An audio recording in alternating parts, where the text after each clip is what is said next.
I think we all are judged.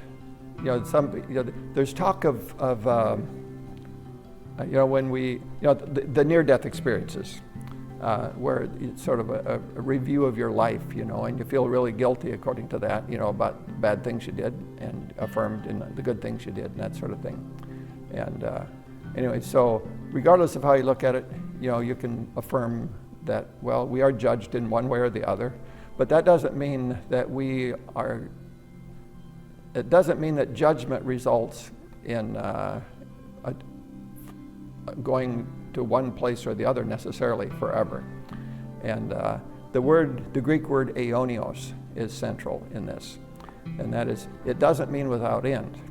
Because that's the word that we translate, typically in English, we translate aionios as eternal or everlasting. But it's really not an accurate understanding. In the early times with the early Christians, they believed that aionios, because Greek was their mother tongue, that was their original language. Aionios was indefinite but limited duration. And the common definition of aionios today is age-lasting.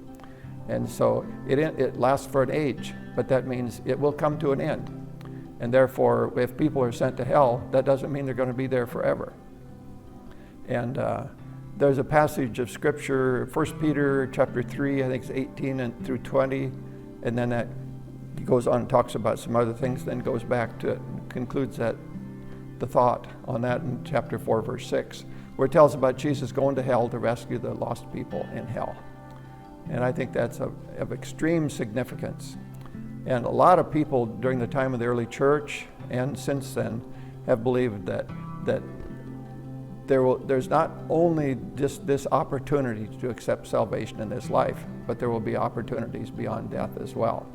And that was commonly believed during the time of the early church. And the belief then that Jesus went to hell to rescue people, or sometimes referred to as the harrowing of hell, or sort of farming hell. Harrowing is a farm implement. And but anyway, to rescue people from hell.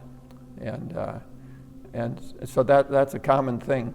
And so they may go to hell to experience sort of like purgatory. In other words, you go there for a while, but then there's the opportunity to get out eventually. And that was a common teaching during the time of the early church.